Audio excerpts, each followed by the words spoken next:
Hello friends, आज नुआ video को स्वागत। आपण मैंने देखिपे OSSC जोटा Odisha subordinate staff selection commission through already advertisement आसी जाइए।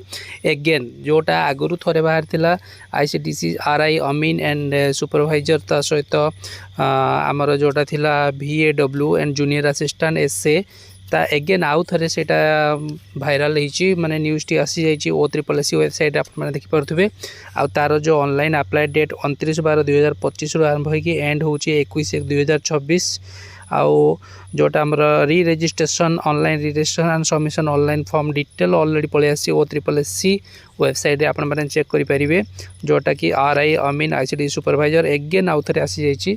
किंतु गवर्नमेंट तो नुआ रूल्स मैंने किसी करें एगेन आउ थे आसी आईटा फॉर्म फिलअप एवं आरंभ हो आपण मैंने बहुत जल्दी आप डॉक्यूमेंट वगैरह रेडी करूँ आउ अप्लाई पे रेडी हो जातु। OSSC थ्रू ऑलरेडी आसी जाइए। यहाँ गोटे बहुत बड़ अपडेट। जदि वीडियोटी भल लगुच लाइक आउ सब्सक्राइब करने को भी जमा भी किए भूलिए ना। यहाँ थी आज गोटे बहुत बड़ अपडेट। आउ समस्ते प्रिपेयर हो जातु, निहाती बेटर हम आपणकर फ्यूचर ब्राइट।